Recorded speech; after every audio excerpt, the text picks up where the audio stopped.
Komfo Anokye aban ayare sabia ye afiche monoclobia refia santo hene ene Komfo Anokye aban ayare sabia si fufura onya wo bombembe anasa wo hwe chiri so penye kwanchefo ede ama Komfo Anokye aban ayare sabia ye klobia refia santo hene tunsa ede efre nenma nenananno na de hie se wom no so nasene na ensisi mata enkoso ewo Komfo Anokye aban ayare sabia esanse Komfo Anokye aban ayare sabia yesi ye no acheri ye papa na so nsisi mapa bie ni hono mo enkoso ennenu nti ehunu kudua se ti pe so da yepa ejapa achede pa wotwede mbonyi konde na che Ghana wana masantama so apa dane da obom pempen ko hare sabia honoma sabia son sabia nyapo na asefa enunti ena wo bodwa oto dumedi ni edin eye Hill Komfo Anokye project eno yedi enfiem yenu ena eye engineer fo anase sabia son sabia nyapo won be sidan no womo ede atudase womo de enfiem yenu ene beye nsisi maka na se kobe refers and take to hene kumuti esana ho pa enyiye wan enna sebi obodwa anase wotun sa de friend mane ne nananom ema on yina so gene so Hill Komfo Anokye omo fitiase won eye adwuma amanfo mo je shebo no ebi di won di apa ebi di ebuso won ede eba enunti na enchiremu anase sebe wo hene echechiremu no o chere se obi bia wo pepa anase obi bia a wo pese wo boa ene Hill Komfo Anokye sebe so sebe nyato won fa ne ntoboa emra won na wo mayi wo makomomu anase won efiri won pem ede ba womo eyi pa na krobe ye wo hene ekasemu no okane family no wo mbe yi apoa ena afenzo so eye efie bia mu ebetwia eye sika na se se fe di kan ne di ankranko otwede mponyankopon adu mu bi a wo mu yi bia boa ene wo wan so adwuma yi so da wo na koma so na mo kaka wo mu yi bia boa no eno ena se se enkoso yi pa na se kan see you ede Komfo Anokye anase opinion control for so we chire de Komfo Anokye aban ayare sabia ena wo chire mu ede a check up your reference and talk to hene e bra wo ba inspection anase wo ba the hwe djuma wo edi wo fiti ase baby a edru ene bra wo edi ebehuye esa say o hene eyo sante hene die anase se bi chiamen wo djuma bi ehye sebi ne nananom anase ne mansa wontentina otuhu anamo ekohwese sebi wode ehye wonsa ne sebi wonti ka kire no eyesa eneti enunti ohwa nananom dodo na anase nananom jasefo ankobia ena afezu chidomfo no wonyina ababebo hene chidom ama no ayefe sanso ena eye Mare me Maria na say eye oheneba asampo oheneba owusu kokko and after so bafo ankobia and after so eye sama hene and the chief protocol officer Mr. San hene and after so eye engineer on duty and I can see you home mo church so mo e dey ache eye kobia refers and check out hene ye hwemu a ye hu eye nananom ohene bahia hene a wono eye chairman e de mahi Komfo Anokye project no ono ena ejina eye CEO nchen no ena after so eye Mr. San hene a chief protocol officer e de ma eye Menshia Palace. So ye share a year use ya na use ya de kakra e de afa Komfo Anokye abanya resabia ho a dani pa empempem ene free amanta mako edum yenum ena wo mbegye eye ayarehwe anase ayaresa e wo Komfo Anokye abanya resabia mu e wo mi se esi eye kumase de anase siasante mantamu na enso so ehwe mantam mako edu yenum Ghana hano mantama ye wono eyedu ensia ewu duminu ena eye Komfo Anokye abanya resabia ehwe Komfo Anokye abanya resabia nso so ye fi no ye si no wafi apema hankon aduanan enu 1946 mu eni si eye Komfo Anokye abanya resabia isi Komfo Anokye abanya resabia na ya na to so yenu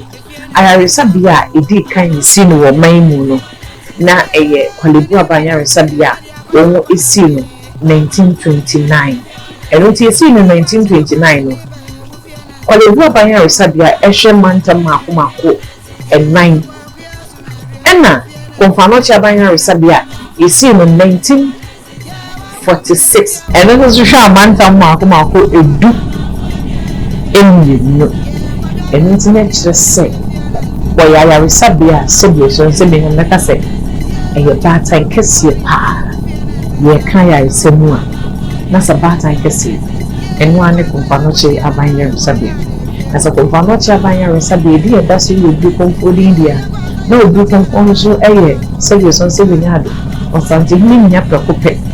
na danfo a wode ne petechira sante ma sante kuru kraye na enam ne nsaso ene na kwankyere so ma sante tini asante ekuru kraye kese betum sabreya ebi se fane nyina eni ma sante ka sante abakose bisua sante ho ade dia na ekere se ese na efata se krobewi fa sante kutofa hen ehwe ne nsisi mapa ekoso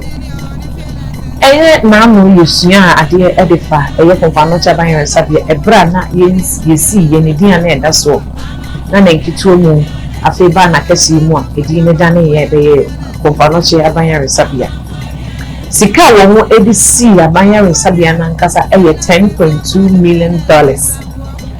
sesei ensiensi a yesi no so sika o ehia so eye $10 million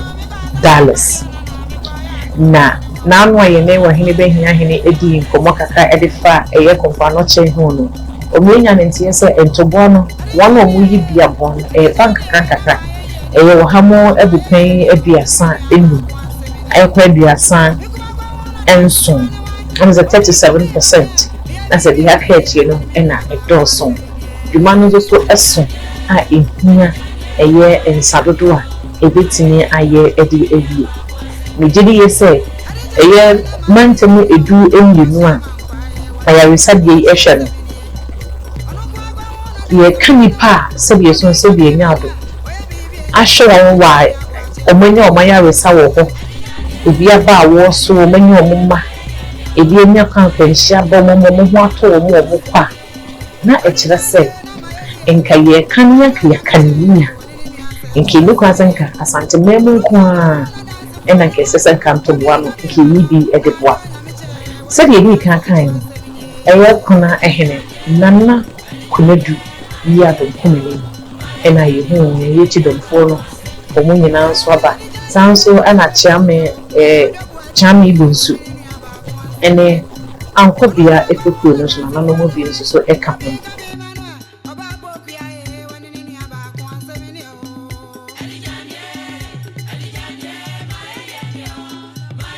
Komfo no che dada yehu eni se say ebre aso engineer ono enen central for bebi nkomo no wa kire me bre party a onu de wie eye dan no e na afin so bia wo ashase say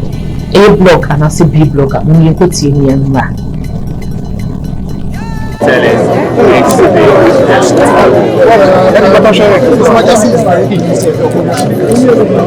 within the last 3 months, this is what has happened. And for the movie, we had to see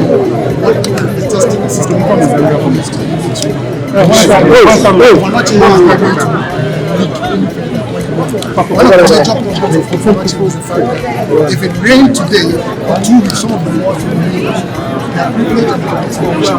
The last rains that we have experienced, progress of work so far, because of the space itself, the hospital is not in session. So what is happening is that we're doing it in phases. So currently, A4, revolution is happening, things are almost arriving. So as it arrives, we'll be making sure just fixing this, it's just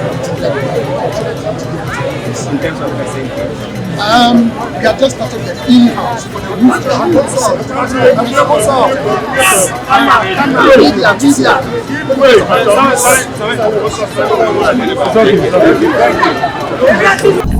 NCC na se baby enne ohene ekohweye no eye A5